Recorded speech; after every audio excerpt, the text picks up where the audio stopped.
censura. El que me va a ayudar a mentar madres es nuestro siguiente invitado, amigo de todas las batallas y obviamente usted lo ve y lo escucha siempre aquí en Sin Censura, el incorruptible Daniel Marmolejo, director y productor de Guerra Híbrida, ya llegó para hablar sin censura. Querido Dani, ¿cómo estás? Te mando un abrazo.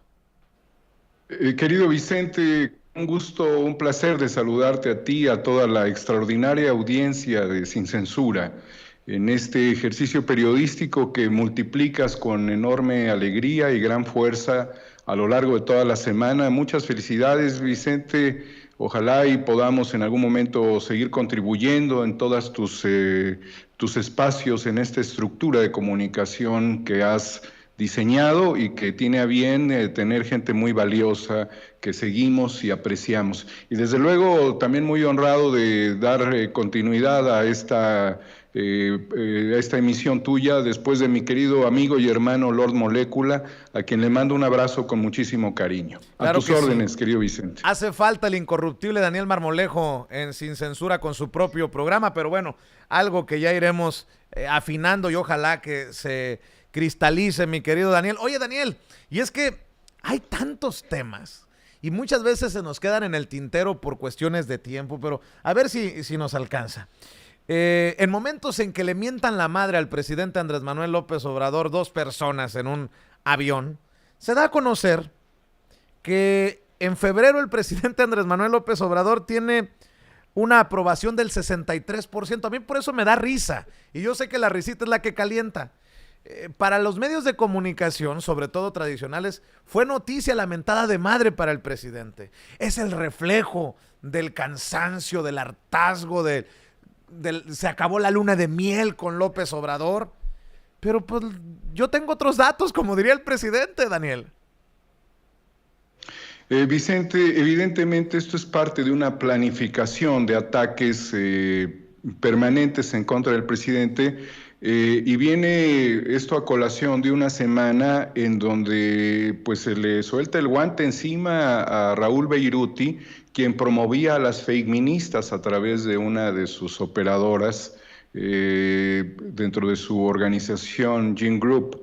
Esto sucedió en el ataque a la Comisión Nacional de los Derechos Humanos, en este movimiento fake minista, donde también ha habido exceso de violencia por parte de muchas de ellas, e infiltraciones que no todas tienen por qué saberlo, no todas las saben, pero evidentemente el patrocinio desde el exterior a estas organizaciones existe.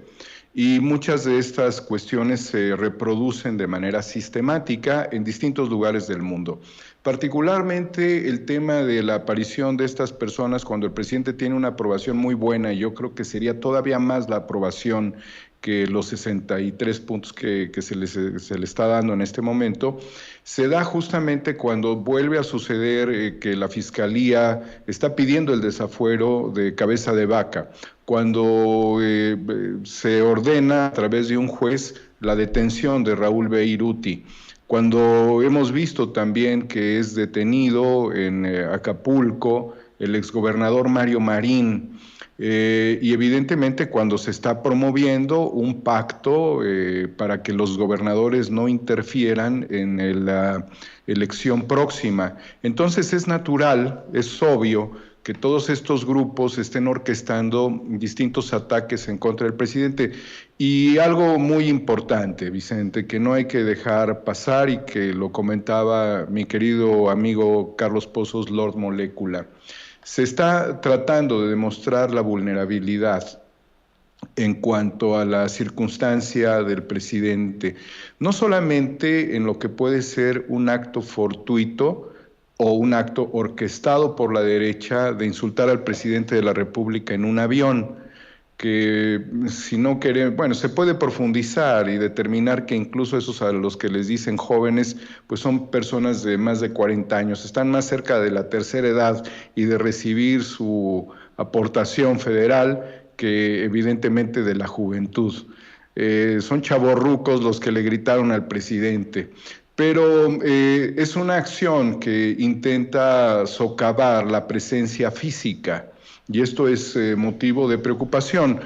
Por el otro lado, sin escandalizar en el hecho, porque recordemos que Andrés Manuel López Obrador es un luchador social, entonces sigue siendo un luchador social, eso es extraordinario, de tal suerte que no le afecta ni siquiera en la moral, porque él no es un delincuente como los que estos estarían defendiendo en el fondo de sus intereses. Ahora bien, lo que sucedió también en la mañanera viene a demostrar también la vulnerabilidad dentro de la circunstancia en donde existe una reglamentación. Yo dudaría que el área de comunicación social supiera esto. De hecho, hay un video en donde se ve que se mueven dos personas, se desplazan por la parte posterior de la mampara, que tiene tanto el monitor, la pantalla gigante, como también los grabados o los diseños del águila, del escudo nacional, esto que es muy bello dentro de la pues estética de las mañaneras, que se desplazan hacia un costado, viéndolo de frente hacia el costado izquierdo y se van. Es decir, tuvo necesariamente que haber existido un acuerdo para que esta persona vulnerara este espacio.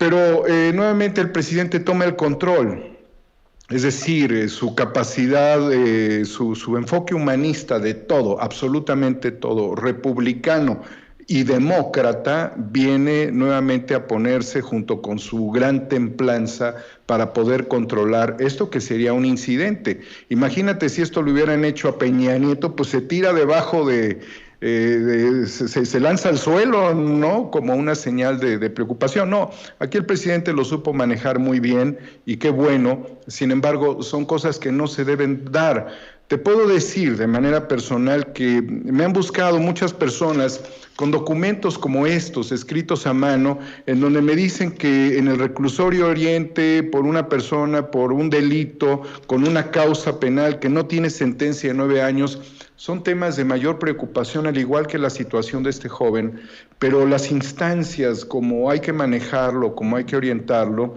requiere un manejo muy respetuoso y muy adecuado. Me han pedido, oye, quiero reunirme con el presidente, porque le digo, no, yo no puedo proponerle al presidente un encuentro personal, porque yo estaría violando el reglamento, porque además lo que tú tienes es un tema que tiene que analizarse dentro del estado al que perteneces, con las instancias estatales, quizás no es un problema del ámbito federal, tiene uno que orientar esta situación. Entonces yo creo que lo del joven pudo haberse tratado por otra vía. Qué bueno que fue un tema bien resuelto por el presidente, pero no podemos en ningún momento poner en peligro ni siquiera a evidentemente jamás al presidente y obviamente a ninguna de las personas que se encuentran dentro de la mañanera, porque gente loca pues ya sabemos que la hay. E intereses, querido Vicente, los intereses son tremendos. Me ha llegado información, nada más por comentarlo, que el dueño de Tesla estaría comprando o compró recientemente grandes extensiones de terreno, que eso tendríamos todos el deber de investigar, en donde presuntamente existe litio en Sonora, posiblemente en Sonora y Chihuahua, pues tú eres de por allá, Vicente. Así entonces es. Son temas que necesitamos abordar, pero esto habla de los enormes intereses que hay y que no se debe de vulnerar la figura presidencial. Oye, mi querido Daniel, publicábamos a través de la cuenta de tu servidor en Twitter que le cuestionaron a López Obrador qué le pidió y cómo logró entrar la persona que interrumpió la conferencia mañanera. El presidente obviamente le dio la palabra a la encargada de atención ciudadana, Leticia Ramírez, quien dio la explicación, pero me llamó mucho la atención lo que publica Pedro Miguel, dice, haciendo retweet y comentando a esto que publicamos en la cuenta de tu servidor, dice, el vato ha de estar en lo cierto. El riesgo es que se vuelva moda y un día Francisco García Cabeza de Vaca, el gobernador panista de Tamaulipas, se presenta a la mañanera a decir que le sembraron droga y a pedir ayuda para rehacer su vida. Ahí te la dejo de tarea con el gobernador de Tamaulipas, que recibió el respaldo de no sé cuántas miles de personas. Y dije yo, y el pinche semáforo contra el COVID-19 se lo pasaron por el arco del... ¿Qué chingados pasó en Tamaulipas con tantas miles de personas? Y como yo soy muy mal pensado, me huele feo eso, muy feo, mi querido Daniel Marmolejo. Vicente, definitivamente sí, es también una estrategia orquestada. Yo recibí mensajes en donde aparentemente, y lo quiero nada más dejar no como una evidencia certera, se estuvieron moviendo intereses de grupos incluso magisteriales para acompañar en este supuesto apoyo al gobernador Cabeza de Vaca. No es algo digamos, lógico por las circunstancias del COVID, la urgencia de ir a apoyar a un político. Además, Vicente, en la cauda reciente de este hermoso estado lleno de gente bien nacida, de enorme capacidad de trabajo, de gran fraternidad, como lo es su estado, naturalmente hay exgobernadores en prisión. ¿Dónde fue detenido Yarrington? En Italia. Luego Eugenio Hernández. Estoy hablando de dos exgobernadores de Tamaulipas en prisión. Y bueno, que hubiese un tercero, Vicente, yo diría que hasta no hay un quinto malo por la circunstancia lógica en la que se ha desenvuelto la vida política y los vínculos que esta clase política local ha tenido en ocasiones con el crimen organizado. Obvio, está en su derecho de defenderse, pero quizás lo más importante es que el presidente esté pidiendo que se abra la información por parte de un poder autónomo que es el poder legislativo. Así es. Se lo pide el Ejecutivo, no se lo exige. Imagínate, vimos los carritos, los diablitos, donde transportaban las cajas con las cuales la Fiscalía estaría investigando y solicitando, obviamente, el desafuero del gobernador a la Cámara de Diputados. Entonces, el presidente también ha sido muy preciso al decir que él no tiene contacto físico, telefónico con el fiscal. Evidentemente también se le ha tratado de dar un matiz político, pero hay una circunstancia en este país. Estamos tan llenos de elecciones, Vicente, da hasta hueva. La verdad, te lo digo con todo respeto, ¿cuántas elecciones hay en México? Hay estados donde ha habido 3 o 4 elecciones, casi una contigua, en lo que se terminan de acomodar los tiempos electorales y hacer que esta transversalidad de los procesos sea más, tenga una sincronía en el ámbito nacional, que cualquier cosa puede ser utilizada prácticamente o señalada como si fuese un intento de socavar electoralmente a un adversario. Yo creo que no hay que comprar estas formas políticas de autodefensa. La mejor defensa es la honorabilidad que pueda ser demostrada por cualquier gobernante, y por eso el mismo presidente ha puesto su posición actual obviamente a que los criterios judiciales se puedan aplicar en estricto apego a la legalidad si es que comete un acto de corrupción.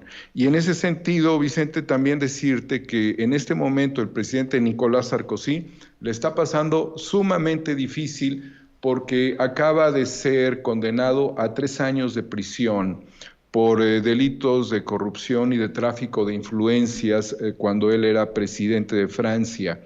Esto está sucediendo con la justicia gala y nos da una gran lección a los mexicanos de que sí puede haber justicia contra los expresidentes. Si bien Sarkozy todavía puede apelar, si bien Sarkozy puede entrar en un proceso en donde los 2 primeros años no los pase en la cárcel y el tercero lo pase en su casa, sí socava a la estructura presidencial de Francia, y nos obliga a nosotros a entender que si en un país, si queremos avanzar como nación, tenemos que llevar a juicio a los expresidentes. Y por los delitos por los cuales está siendo señalado Sarkozy, son los mismos de Calderón, son los mismos de Peña Nieto, son los mismos de López Portillo, son los mismos de Echeverría en su tiempo, aunque eran menos escandalosos, ¿no? Pero son los mismos por los cuales favorecían o se favorecían a través del uso del poder político. Son los mismos por los cuales el Barbas Piojosa se ha mantenido siempre con su narcisismo y su puro, que nada de puritano tiene en cuanto a su sucia estrategia cuando ha sido político, cuando ha sido senador de la República, cuando fue diputado y ordenó la quema de las boletas electorales.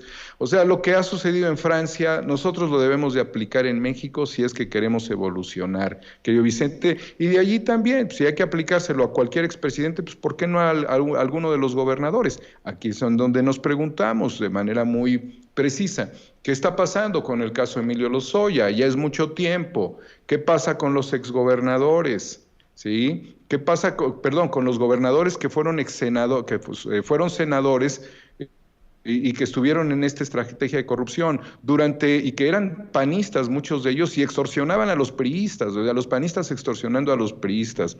Lo que nos queda claro es que durante la reforma, las contrarreformas, de esto que se llamó el Pacto contra México, se negoció todo, Vicente, se negociaron las candidaturas, se negociaban los intereses, se negociaba la Constitución, se negociaban los parlamentos, se negociaba el país, y esto es de terrible traición a la patria. Querido Daniel, si me permites, para cerrar, te pido una reflexión. Estaba leyendo la investigación que realiza y que publica en la revista Contralínea el maestro Miguel Vadillo. Fíjate nada más, yo te pregunto, ¿qué está pasando en Pemex? El ex líder petrolero Carlos Romero de Champs mantendrá su salario en Pemex hasta 2024, de acuerdo a lo que publica el maestro Vadillo. El priista Carlos Romero de Champs se negó a jubilar, luego de ser conminado a abandonar el liderazgo del sindicato petrolero. Así, llegó a un acuerdo en Pemex para seguir cobrando su salario con todas las prestaciones por lo menos hasta 2024. Le autorizaron todas las vacaciones que supuestamente no había tomado en 27 años.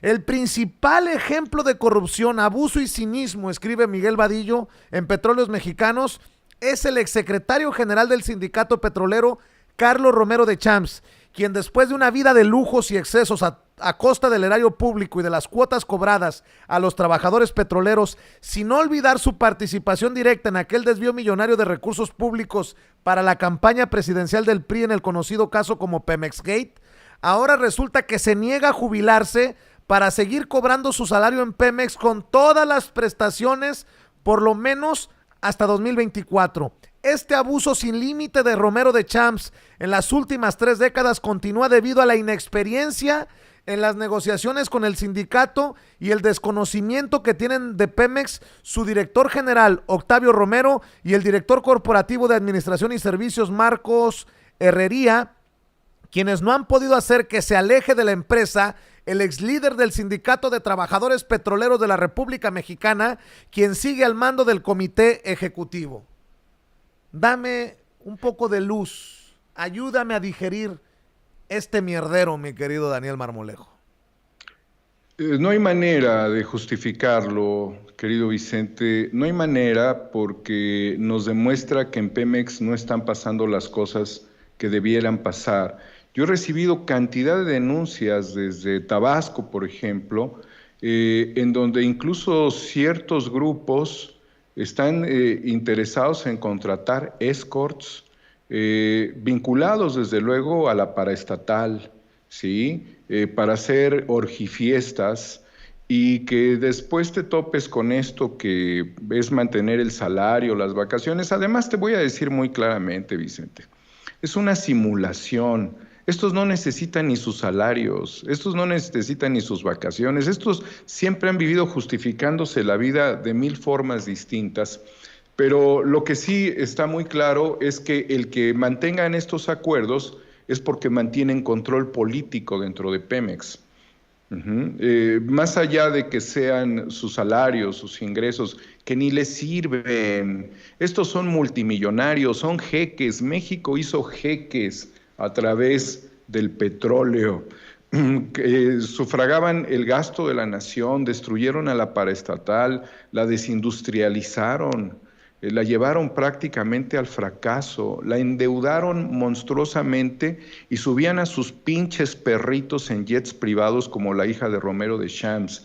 Haciendo este tipo de mamadas, tú te puedes imaginar que lo del salario es una cuestión insignificante, pero no es la insignificancia del salario, ni de las vacaciones, ni de la temporalidad, es el control político que ejercen dentro de la empresa.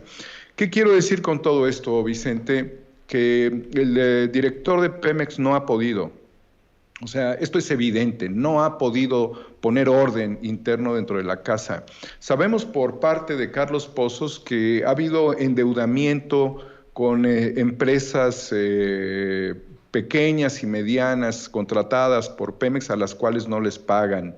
Sabemos, querido Vicente, de corrupción guachicolera que durante mucho tiempo ha expuesto Sandy Aguilera, motivo por el cual también su vida ha estado en riesgo. Lo que te comento yo de buscando sexoservicio dentro de Pemex, allá en la zona de Tabasco, y de todas las trampas, porque bueno, Romero de Champs, ¿desde dónde viene? Desde la caída de la quina. O sea, fue un tipo que se hizo diputado y senador, senador y diputado. O sea, nunca dejó de alternar el control hasta ahora. Esta es la única legislatura desde 1977 donde este hijo de la chingada no ha dejado de desgraciar a este país. Con todos esos años, Vicente, con más de 40 años en el control político de la empresa, lo del salario es insignificante, pero lo que no es la capacidad y la fuerza política que tienen. Mira, Vicente, en este momento Joseph Marie Bartomé, quien fuera pues el presidente del Club Barcelona, está siendo procesado porque él logró, a través de la contratación de una empresa, socavar la moral de quienes se oponían a la junta directiva del Club Barcelona. Esta es una investigación que sucede, que tiene que ver evidentemente con la manera en la que mantenían esquemas pues de defraudación, de intereses, de manejo de jugadores. ¿Cómo es posible, ahora yo le pregunto al pueblo de México, ¿cómo es posible que en el Club Barcelona se está enjuiciando a su expresidente por dañar, a perjudicar, como también lo hemos vivido muchos de nosotros, la dignidad de las personas opositoras a través de utilizar artilugios y recursos? Pues si esto está investigado, si un presidente está investigado en Francia, evidentemente la justicia no ha hecho nada en contra de Carlos Romero de Champs, que ha de ser una de las personas más denunciadas en la mañanera. Es más, a ese pinche gordo le vale madres que yo esté diciendo algo, porque tienen además una coraza tan gruesa. Fíjate nada más el nivel de traición, o sea, Juan Collado, el abogado de Salinas, el abogado de un benefactor de toda la ignominia sistemática del PRI y del PAN, él mismo acusó a Romero de Champs de estar comiendo juntos para que pusiera a Juan Collado en manos de la justicia. O sea, hasta la traición interna se da dentro de ellos, pero no sé qué le pasa realmente a la justicia mexicana, que no hace nada contra este líder charro, corruptazo, jeque árabe mexicano, depredador, dinosaurio depredador, malévolo, malevolísimo, malo de Malolandia, ratero, raterísimo. Obviamente, ganaba más que los piratas senegalíes que interceptan barcos para la corona británica. Este es uno de los más grandes corruptos en la historia de México, al cual no le ha pasado nada en este país. Vicente, este es el problema que tenemos todavía el día de hoy. ¿Sí? Nada de las acciones que han sucedido de desgraciar a Pemex ha estado ajena a Carlos Romero de Champs. No es posible que al día de hoy no tenga un juicio en este país. Y con esto que publica el maestro Miguel Vadillo, solamente digo, con mucho respeto, señor presidente, si se empezaron a barrer las escaleras de arriba hacia abajo, se les olvidó una basurita por ahí en la esquina y se llama Carlos Romero de Champs, que sigue mamando de la ubre de Pemex. Sería conveniente que le den a conocer al presidente Andrés Manuel López Obrador la investigación de Miguel Vadillo de la revista Contralínea, porque no creo que de esto le esté informando puntualmente el director de Pemex. Querido Daniel Marmolejo, ¿por qué no invitamos a la gente para que los apoye con Incorruptibles, que te apoyen con Guerra Híbrida? Ya viene el 4º capítulo, que te sigan apoyando en esta labor de concientización, de información, de transformación, Daniel Marmolejo. Sí, Vicente, muchísimas gracias. Pues invitar a todos a Guerra Híbrida, a Incorruptibles. El 4º capítulo ya está por estrenarse próximamente, querido Vicente, y desde luego mantenernos en un ejercicio de combate. Esto no se acaba hasta que se termina y esto no se termina. Necesitamos seguir luchando contra estos esquemas de defraudación en escala monumental que han dejado a nuestro país de rodillas y sacar adelante el proyecto. Solamente decirte algo, Vicente, el retorno del presidente Alberto Fernández a Argentina ha pasado por un escenario muy dramático, que fueron estas bolsas mortuorias puestas por un grupo llamado Jóvenes Republicanos, que es la ultraderecha en Argentina, repudiando dentro de la pandemia la situación del país.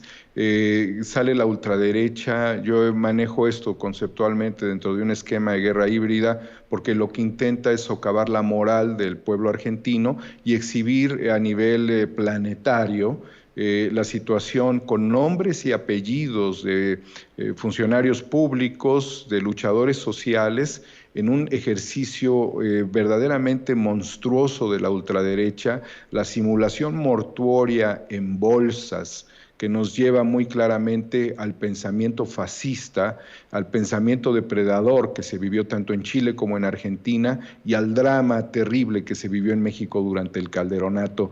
Desde México yo creo que deberíamos de repudiar todo esto cuando se está intentando por todas las vías establecer un camino de relaciones económicas, fraternas, de construcción de naciones, de mundo hexapolar. Aparecen las maldades de la ultraderecha, como también han aparecido en México. Muchas gracias por esta oportunidad, querido Vicente. Gracias a ti, Daniel, por las reflexiones. Te mando un abrazo, querido hermano. Hasta pronto y buena suerte. Mucho ánimo. Gracias. Es Daniel Marmolejo, el incorruptible Daniel Marmolejo, hablando con nosotros sin censura.